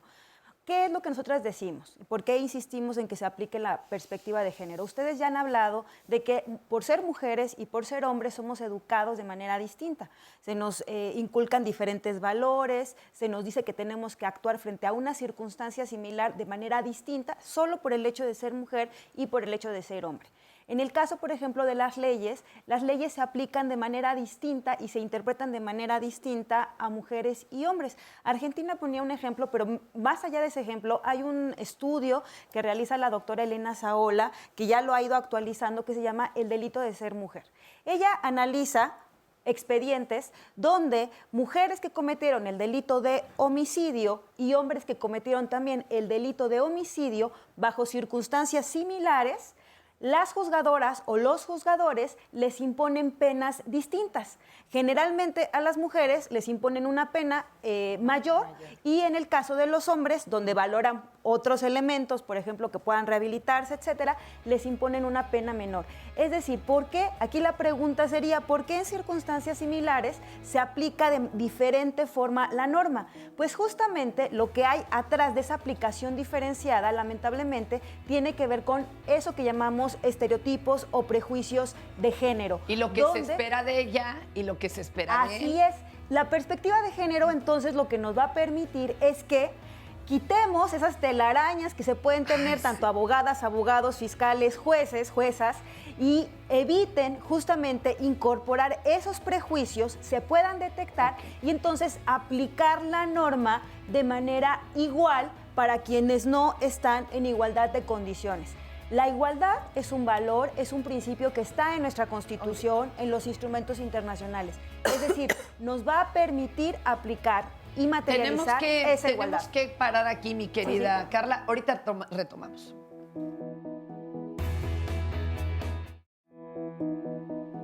La legítima defensa, como la deberíamos ver, sí, o sea, lo que deberíamos ver es que si alguien me ataca, yo tengo el derecho de salvaguardar lo más importante, que es mi vida y mi cuerpo.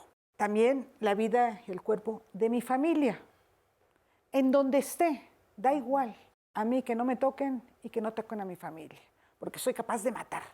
Y la ley lo permite. Si sabemos leer correctamente el Código Penal, porque si no lo sabemos, entonces nos quedamos con esta imagen del derecho patriarcal. En esta sociedad, la defensa de la mujer se asume pasiva. No está bien visto por la sociedad que la mujer tenga una defensa activa, como lo acabamos de mencionar. Una mujer que se defiende, en efecto, la legítima defensa, y creo que son conceptos que todos y todas tenemos derecho a conocer, es una excluyente de responsabilidad.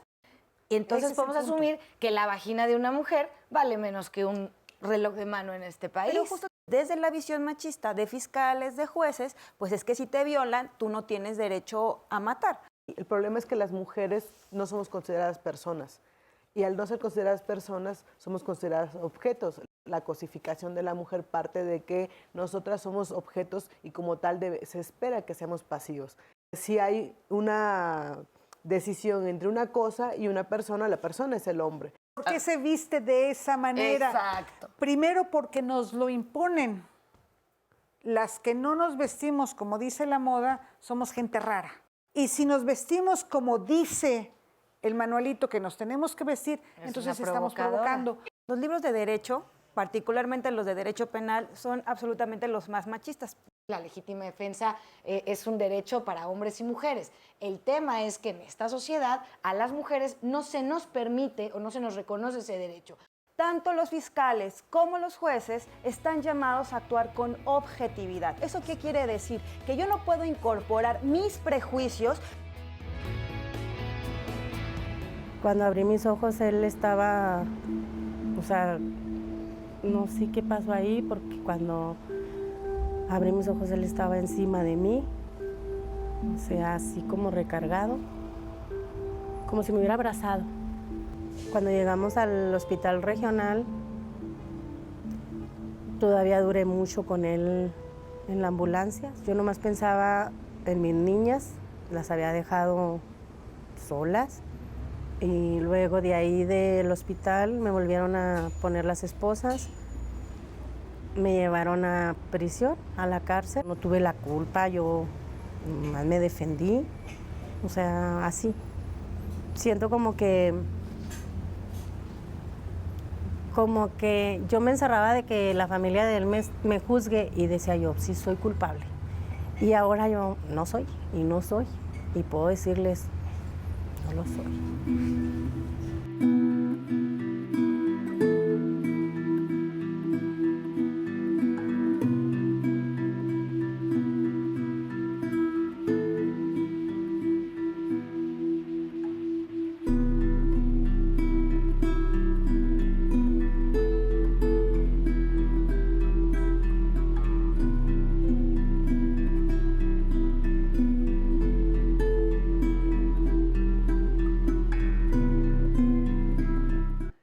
Retomando las dudas y comentarios del público, nos escriben en Facebook Live. María Mónica dice, me encanta el programa, pero me parece que está tomando el camino exclusivo de la legítima defensa de las mujeres. Y dice, también quisiera mencionar un caso de un hombre como el maestro que en defensa personal atacó a un hombre que entró a su casa, robó y él mató a los agresores. Lo sentenciaron a prisión y no contó la legítima defensa. Solo para aclarar que si este término y lo que estamos hablando del día de hoy aplica tanto para hombres y para mujeres. Es un derecho, el derecho a defender tu integridad física, tu vida, tu intimidad o tus bienes, aplica tanto para hombres como para mujeres. Creo que en el ejemplo que hablas, volvemos a retomar la deficiencia de los investigadores o de la autoridad que imparte justicia. Evidentemente estamos frente a un Estado fallido de justicia y que no les interesa la capacitación para darle prioridad a la voz de las víctimas, ¿no? Pero sí, evidentemente la legítima defensa, por eso hablábamos hace rato, que una fórmula de romper con esta indolencia, por ejemplo, en el caso que hablaba Carla de Itzel, ¿no? El hecho de que tanta gente hubiera podido ver a esta chiquita Itzel siendo violentada, siendo violada, pues muchas veces porque la gente no entiende que tiene derecho a defender a otro ciudadano. No importa que nunca lo haya visto, no importa que no lo conozca, no importa que esté en otro estado de la República, no importa. Todos tenemos derecho a defender lo que está siendo violentado y lo que está siendo atacado. Bienes, intimidad, persona, hogar, etc. Y a los hijos también retomo esto porque para aclarar que si tú como mamá, y sabemos de casos, los leo que también, los defiendan. que tú defiendes a tus hijos y acabas siendo encarcelada, enjuiciada, presa por defender a tus propios hijos. Así es.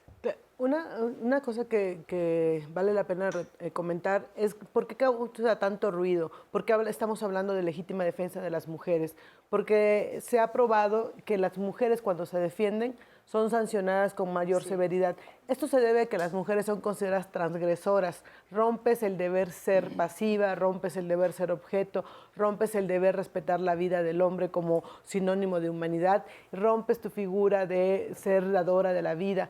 Esto es lo que vemos por qué las mujeres son sancionadas con tan altas penas por todo el país y que se comporte de una manera ejemplar el sistema de justicia cuando se trata de castigarlas a ellas, que no es la misma medida que se aplica cuando tenemos un altísimo número de feminicidios por todo el país con total y absoluta impunidad. No hay justicia para las mujeres que son víctimas de feminicidios, no hay justicia para las mujeres que son víctimas de tentativas, están en el total anonimato. Cientos de casos por todo el país en el que se comprueba que los agresores andan impunemente libres. ¿Por qué? Porque el valor de la vida de las mujeres no está categorizado en el mismo sentido que de los hombres. Y eso las convierte a ellas en transgresoras y por eso estamos aquí hablando de legítima defensa de las mujeres. Oigan, a mí me inquieta, por ejemplo, del testimonio que acabamos de ver, que ella sentía culpa. Claro. Sí seguía sintiendo el temor, el terror de que había dejado a sus hijas solas.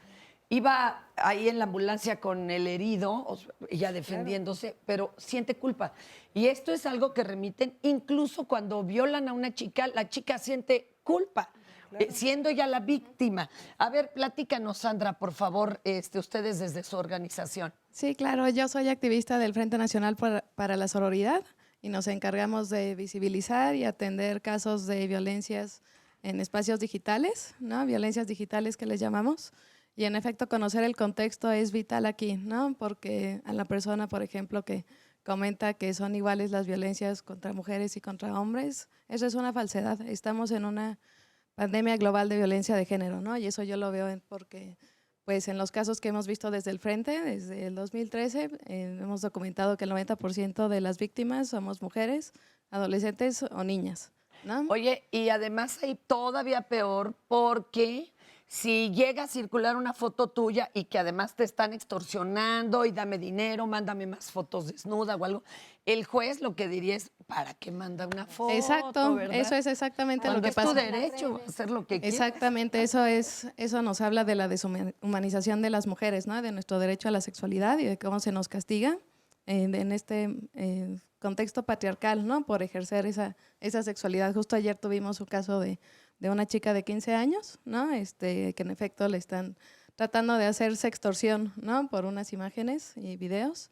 Y bueno, ahí también es el derecho a la legítima defensa también en los espacios digitales, ¿no? También tenemos nuestro derecho a defender nuestra privacidad, a defender nuestra dignidad, ¿no? Ese es el artículo 1, ¿no? De los derechos humanos básicos para todos los seres humanos. Pero y aquí, cuanti más, también hay que recibir acompañamiento de veras, ¿eh? No saben de qué gran utilidad. Porque uno entre que está en el shock, con la culpa de lo aprendido, el qué va a pasar con mis hijos y demás, ya no sabes qué hacer. Exacto, y la culpa, ¿no? Como bien comentan, la culpa que sentimos las mujeres por existir, por ejercer nuestros derechos, por todos los castigos, ¿no? Abiertos y encubiertos que se nos hacen por vivir, ¿no? Entonces, también quería comentarles, ¿no? Que tenemos derecho a la privacidad, que tenemos derecho a tomar medidas, ¿no? En nuestros espacios digitales, ¿no? Allá en la página del Frente Nacional para la Sororidad tenemos infografías, tenemos mucha información, se dan cursos muy de forma cotidiana, ¿no? Para visibilizar esto, ya que todas estamos en riesgo. Gracias, Sandra. Rosalinda, platícanos. Pues mira, desde Mujeres en Resistencia tiene alrededor de 30 años de fundadas y se funda precisamente con la finalidad de atender y acompañar casos de violencia. Hay un caso en específico que a mí me gustaría tocar, que es el caso de Gabriela. Es una mujer a la que tuvimos que sacar y evadirse de la justicia de aquí de la Ciudad de México y llevarla a otro estado para poder huir de su victimario. Ella fue víctima de su pareja por más de 15 años. Cuando él la viola, la secuestra, a los 14, la familia se la entrega, en esto que hablaba Argentina muy acertadamente, de la reparación del honor de la familia, ¿no? Lo que le dijo la familia a ella fue que ella ya no era una mujer pura, ya no era una mujer digna de vivir bajo su techo. A la semana de tenerla en su domicilio, él la golpea de una forma terrible. Ella a rastras prácticamente se va a su casa, a la casa de sus padres. Su madre de la mano la toma, la regresa al hogar del victimario y le dijo que ella era harina de otro costal y que no le fuera a llevar sus problemas. Este caso no es uno, son miles. Y lo vivimos aquí en la Ciudad de México, no en una sierra. Pero en la sierra vemos casos terribles en donde una mujer que se atreve a defenderse llega a ser incluso asesinada por la sociedad. Y el asunto es también, por ejemplo, en Guerrero a otra chica en su casa le dijeron, no, mi amor, porque ya dieron el dinero por ti. O sea, la dote o lo que pasa el novio. ¿Cuánto cuesta una mujer en México, y entonces, no? como Un cartón de pagaron, chelas. Imagínate, tenemos que regresar, ¿verdad? El dinero pues está complicado. Y el tema de esta mujer trasciende varias décadas. ¿Cuándo es que esta mujer se aprende a defender o más bien toma la fuerza para defenderse? Cuando ve en riesgo la vida de uno de sus hijos. Porque ella ya había estado en riesgo de perder la vida muchas ocasiones. Sin embargo, cuando su hijo, el más grande que intenta defenderla, está en riesgo, ella entonces sí lesiona a su agresor y entonces todos los ministerios públicos que le habían negado la atención porque le decían, ay señora, ya le pegaron otra vez, pero es que no aprende a calentar las tortillas nunca. Voy a creer que le cuesta llevarle la sopita bien caliente a su marido. Por eso le pegaron, porque usted no hace lo que debe de hacer. Otra vez, ¿no? La culpable de recibir una violencia era ella. El tema es que se defiende a su hijo y entonces lesiona a su agresor. Y entonces sí, tenía en el hospital guardias para no dejarla salir y para llevarla inmediatamente después de que el doctor dijera que estaba en condiciones de declarar para ser juzgada. Cuando ella tenía perforación de varios órganos internos, fracturas múltiples y el individuo tenía una lesión en el cráneo. Y esto de lo que hablaban ya varias compañeras, ¿no? Este hombre era amigo de un ministerio público del lugar en donde él vivía. Entonces, obviamente, la perspectiva con la que nos juzgan a las mujeres sí es muy diferente. El contexto social en el que vivimos es un contexto machista que no permite que las circunstancias y que los derechos nos alcancen a todos por igual, ¿no? Y esto, en lo geográfico social, bueno, de estado a estado es sumamente diferente. Sí, bueno, si aquí en la ciudad lo vemos de veras, imagínense. Manuel Villanueva nos manda un mensaje. Mi opinión es que tristemente en este programa todo es pesimista y contra las mujeres. Deben de pasar entrevistas de mujeres que sí se defendieron, siguen vivas y contentas. Eso serviría mucho. Nos dice don Manuel Villanueva. ¿Qué le podemos contestar a don Manuel? Querido Manuel, ojalá fuera eso una realidad. El tema es que no es la realidad. Vuelvo a poner el dedo en la llaga. No son cifras de México, son cifras de Naciones Unidas. 8 mujeres diarias son asesinadas en este país en condición de feminicidio. Hay que subrayarlo. Claro que es pesimista y por eso insistimos y seguimos insistiendo en que esto tiene que terminar. No es una cuestión de pesimismo, no estaríamos aquí si fuéramos pesimistas. Somos luchadoras, que no es lo mismo. No seríamos abogadas. No seríamos abogadas, para empezar. Somos luchadoras, en condiciones que no son nada gratas, porque efectivamente tenemos la opinión social en contra, porque somos mujeres que estamos contraviniendo a ese patriarcado y estamos buscando opciones de igualdad para nosotras, desde luego, pero siempre recordando que cada vez que nuestras condiciones mejoran las de nuestras familias. Claro. Y en esas familias también están ustedes. Sí. Oye, ¿pero qué se recomienda entonces? Que se defiendan, que no se defiendan, cargar un tagger, eso, un taser, o sea, no que está penado. Que se defiendan. Totalmente. Que se defiendan. Las mujeres ¿cuáles son los recursos que tenemos? Hablábamos hace ratito en el corte, un gas pimienta, un de este toque. Oye, pero no es ilegal, si me para una patrulla no me lo achaca. Mira, creo que algo de lo que atiende el derecho es proteger el bien superior que está, que está en peligro, ¿no? Yo lo que abonaría a los comentarios es la legítima defensa no es un derecho cuestionable y la violencia de género se debe repeler. Tenemos derecho a ser activas en nuestra propia defensa. Y evidentemente la autoridad tiene obligación de asumir cuál es la postura para proteger esta realidad, que no son suposiciones, eso es una realidad que vivimos todas. No conozco a una sola mujer en mi vida que diga que no ha sido violentada por cuestiones de género. A una sola. Entonces no estamos exagerando, no estamos siendo pesimistas. Estamos tratando de abordar un tema que es necesario y que debe de dejar de ser tan asombroso para muchos el llamarnos feministas. Todos deberíamos de ser feministas si alguien es capaz de defender a su madre de un violentador. Todos deberíamos de asumir la defensa, al menos de quien nos dio la vida. Si no tienen pareja, si no tienen hermanas, si no tienen hijos. El feminismo no se trata de atacar al otro, se trata de contener, de arropar a un sector social que está siendo vulnerado, que es vulnerable y que tiene derecho. Si en otra historia fueran los hombres los que vivieran esta inequidad, pues seguramente todos estaríamos, porque ante todo, pues tenemos que ser defensores de derechos humanos. Pero no trata de voltear la balanza, ¿no? Es tratar de emparejarla. Todos tenemos derecho a defendernos. No salgamos a capar caballeros. Calma. Sí, que nos dejen de matar. Hay quien dice que sí, pero no. Además, hombres matan hombres, hombres matan mujeres. Nos están matando y eso es una realidad. Nos están matando. Ok, vámonos una pausita y ahorita regresamos con esas 2 herramientas. Váyanos dando tips, por favor, que si puedo, que ya por lo menos nos dijeron, hay que defendernos. Hay que defendernos.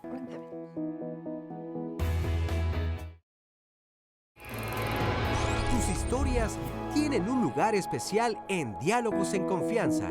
Por ello, te invitamos a que nos las compartas. El próximo lunes, el Dr. José Bandera te dirá cómo cuidar los riñones. De no hacerlo, puedes tener problemas que pueden ir desde una infección menor del tracto urinario hasta una insuficiencia renal crónica. Infórmate. El martes, platícanos si alguna vez tu hijo o hija te ha causado daño intencionalmente o ha tratado de controlarte. ¿Sabes por qué? Tal vez la sobreprotección fue la forma de educarlo. Reflexiona con Cristina Jáuregui. Marisa Escribano te espera el miércoles para hablar de cómo la sobrecarga de información a la que hoy tenemos acceso afecta nuestras emociones al grado de sentir angustia por no poder procesarla en su totalidad. será un problema tecnológico o cultural. El jueves abriremos un espacio para las personas mayores y la diversidad sexual. Cómo viven y a qué se enfrentan en cuanto a la discriminación y a la violación de sus derechos. El viernes, Carmen Muñoz y los especialistas nos hablarán de cómo la envidia puede afectar las relaciones amorosas sin que nos demos cuenta, ya que se disfraza de celos o de admiración. ¿Es tu caso? Cuéntanos. Si quieres asistir a alguno de los programas, puedes llamarnos al 5341-4435 o bien escribirnos a las redes sociales. Ella no tendría que ir más deprisa cuando camina por un lugar donde hay hombres. Tampoco tendría por qué cambiarse de lugar para evitar que se le acerquen demasiado. No tendría que escuchar insultos sobre su cuerpo cada vez que sale a la calle. Ni tendría que soportar cumplidos para no meterse en problemas. Ella no tendría por qué cambiar su forma de vestir para evitar miradas incómodas. Pero lo hace. No debería sentir miedo al estar sola. Pero lo siente. Para frenar el acoso, ellas no son las que deben cambiar. Somos nosotros.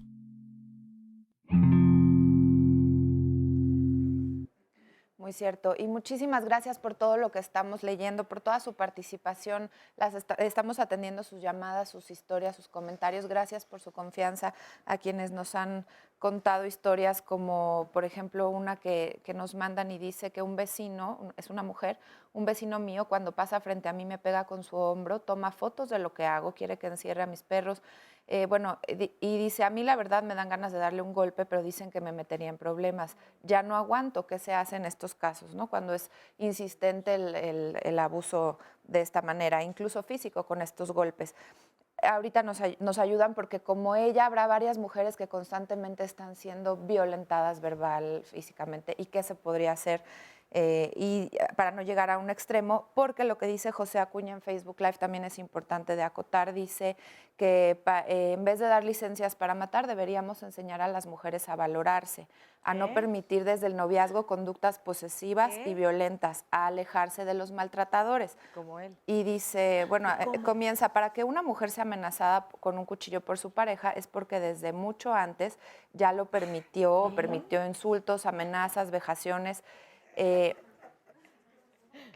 está diciendo, ella lo permitió, pero está cerrando como si solamente fuera un caso, o solamente se diera la violencia de esta manera, cuando sabemos que hay veces de casos en donde es espontánea, o sea, de repente vas en la calle y te atacan, te asaltan. No, lo triste es que haya tantos que piensen como él. O pensar que separarte del agresor va a frenar la violencia. O pensar que estar en pareja se potencia en muchos de los casos cuando tú te divorcias o te separas del agresor, es cuando justamente las mujeres están en mayor riesgo. O pensar que porque estás en casa con tu pareja, tú lo vas a permitir sin que el hecho de estar en pareja fuera justificación, ¿no? El 70%, oigan bien, el 70% de los feminicidios se dan en situación de pareja. Claro. Platicábamos de este video que se hizo viral, desafortunado, en donde me parece que fue en Brasil, en donde se ve una mujer con un hombre en el elevador, él la está violentando físicamente, la agrede, la golpea.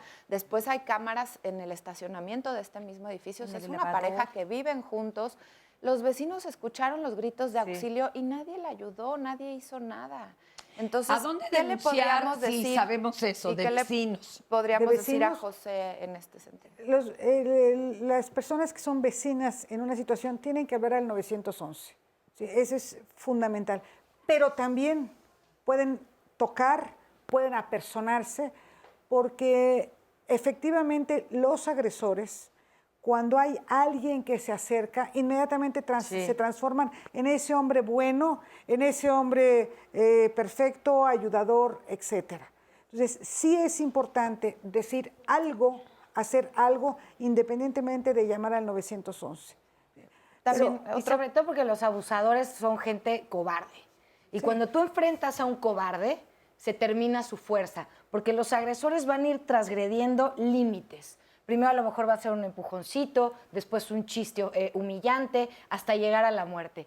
Entonces, no significa que una tenga que amarrarle las manos al señor para que no lo haga. Significa que este sujeto ha venido transgrediendo conscientemente, punto tras punto, para sentir esa satisfacción de superioridad en comparación a su víctima. Creo que el caso del vecino es muy claro en lo que estás diciendo. Exacto. O sea, si ella dice que incluso le ha golpeado con el hombro, que le toma fotografías, pareciera como que va a ir aumentando su violencia. Y cuando preguntan qué haces, yo creo que hay que señalar también a estos agresores, ¿no? A veces, hablando del tema de colocarte como víctima, es vergonzoso para muchas víctimas asumirse como tal, ¿no? Porque la violada, porque la maltratada, es vergonzoso, es la letra escarlata de la mujer, la violada, guácala, ¿no? Entonces yo creo que quien debe de sentir vergüenza son aquellos agresores. Entonces hablar de nombres y apellidos, de señalar públicamente a estos agresores, si bien no podemos tener toda la respuesta justa de las autoridades, al menos incluir esta justicia en una justicia social. Visibilizarlo. Hasta, te lo juro, podría parecer tontería, pero mensajes, papelitos, fulano de tal es un violentador, que ellos sientan vergüenza, que se sientan observados. Muchos son delitos de realización oculta, buscan la privacidad. Oye, ¿y esto no violenta más al agresor de que diga, pues como es la que está pegando papelitos, la mató? No, vamos, evidentemente lo primero que hay que observar es que la víctima no esté en peligro, ¿no? Cuando me dicen, Ana, ¿qué hago? Claro. A ver, primero busca a alguien que esté al lado de ti, una prima, una hermana, ya no estés sola, porque estando sola, pues va a haber mucho más posibilidades que este sujeto perpetre el delito que tiene en mente, ¿no? Pero me refiero en una etapa posterior o cuando funcione, por ejemplo, la vecina, ¿no? Tocar la puerta, traer a la policía, es él, señalarlo, enfrentarlo, ¿no? Muchísimos de los casos se concluyen cuando se enfrenta al agresor. Yo, desde mi experiencia, a mí me parece muy importante, sí, también, o sea, como no mandar un mensaje equivocado a las mujeres, porque efectivamente, bueno, van a ser muchos los obstáculos. Lo que a nosotras nos ha funcionado, y eso es algo que siempre estamos insistiéndole a las mujeres, sobre todo yo lo hago como abogada, o sea, sí, por supuesto, siempre va a estar la alternativa de la denuncia. Hay, por ejemplo, instancias específicas en la Ciudad de México y en otros estados para denunciar, por ejemplo, a estos malos vecinos, a los vecinos que están no sacando a sus perros o que dejan las heces de sus perros en los pasillos, etcétera. Están esas instancias, digamos, en términos de cómo denunciar a estos malos vecinos. Pero lo otro que nosotras trabajamos mucho con las mujeres es hacer estrategias, porque efectivamente puede ser que si le pegamos un cartel, ese vecino reaccione de forma violenta y entonces esa violencia escale.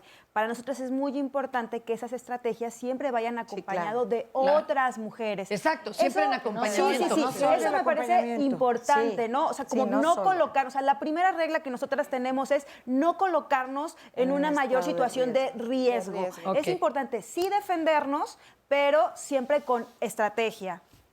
Y sabes qué, una cosa nada más. Doctora. ¿Sí? Eso es en cuanto a nosotras.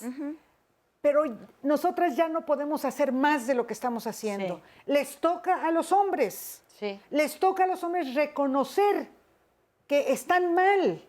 Desde el piropo mal acomodado, que se sienten muy galanes, hasta las violaciones, hasta todo lo demás. Pues oiga, piropo no solicitado, pues, no. Les toca entender que están mal, que así no va.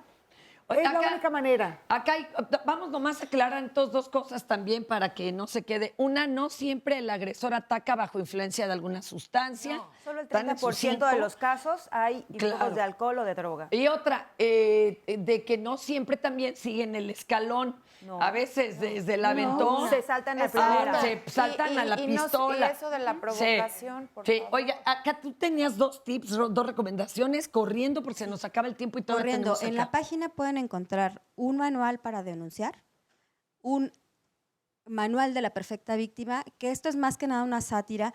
A la perfecta casada. Exactamente, es algo así como el manual de Carreño. Y por último, las recomendaciones ante un acto de violencia. cómo conseguir una red de apoyo, quién puede ser tu red de apoyo. ¿En qué página? En la página de Mujeres en Resistencia. Mujeres en Resistencia. Alternativa AC. Y ahora, si ustedes no son la víctima, pero la tienen en casa, familia, en el salón de clase, pues arrímensela. A ver, mi querida Jaque, ¿cómo te digo? Ya que se viene. Yaque. Oye, vienen juntos, ¿verdad, compañero? También Alexis. ¿Sí? Cuéntenos ustedes qué están trabajando. Bueno, nosotros somos estudiantes de criminalística y aquí hay algo como medio torcido y maquiavélico. Sí, porque la legítima defensa, como lo estamos viendo, pues es en algunos casos, no en todos, pero es importante saberlo. En Nuevo León se pone esta ley que dice que no es para todos los casos y que se tiene que comprobar y que por eso te están dando seguridad, pero la seguridad aquí no es tan buena como quisiéramos tenerla. Entonces creo que es importante aplicar esa legítima defensa en todos los casos, porque entonces transgrede nuestros bienes jurídicos tutelados, ¿no? Y creo que es algo importante para remarcar, porque pues la sociedad lo malentiende, ¿no? Y no es que esté mal o que solo vaya contra las personas. Se manipula por los estereotipos. Ajá, ahí está el problema. Que no solo va contra las mujeres, pero o sea, están en un grupo de vulnerabilidad y pues es necesario que se protejan y que protejan a demás personas, porque pues no está bien que se transgreda todo esto, ¿no? Oye, ¿y tú quieres también hacer algún comentario, ya que estás estudiando criminalística? Bueno, vas a entrarle al club de Toby, ahorita que te diga nada más las amenazas que traen o cómo te maltrata el propio juez. Adelante. Bueno, creo que principalmente es saber identificar qué tipo de violencia. Aquí creo que es violencia indirecta, que se vive día a día, y no solo es hacia las mujeres, sino, como le decía mi compañero, a diferentes grupos vulnerables. Entonces creo que también hay que tomar en cuenta todos esos aspectos y que también como sociedad vean más allá del daño, ¿no? O sea, por ejemplo, los terceros afectados, que son como padres o hijos, en los ejemplos que dábamos, y pues ponernos en el lugar de esas personas, ¿no? Si, por ejemplo, la persona que más quieres, a la mujer que más quieres, le pasara ese tipo de cosas, ¿tú qué harías, no? Alzarías la voz. Entonces, otro ejemplo claro es Campo Algodonero, que fue algo como de las muertas de Juárez. Entonces esas mujeres alzaron la voz, esas mujeres dieron a conocerse y llevaron más allá, ¿no? O sea, dar a conocer que aquí en México pues no se llevaba una justicia como tal, ¿no? Porque dice, no, si su hija no llegó, pues estaba de loca, ¿no? O se fue con el novio. Entonces, bueno, el de Juárez, el juez que sí es que todas son trabajadoras sexuales, como si perdieran sus derechos, ¿verdad? Y una de ellas de 8 años, ¿no? O sea, qué caray. Oye, y una recomendación de ustedes a nuestros estudiantes de criminalística para que, y los que están viendo y están para abogados, abogadas, para que no se nos pierdan, no me los envuelvan, ¿verdad? O les laven el cerebro, o reafirmen el machismo que ya de por sí traemos. ¿Qué les recomendarían? Que no caigan en el vicio de que un abogado exitoso es aquel que defiende al más señalado, al que paga más, ¿no? Creo que vuelvo a lo mismo, la humanización de la profesión del litigante, del abogado, del que representa los intereses de alguien, tiene que ser con empatía hacia el dolor de las víctimas, ¿no?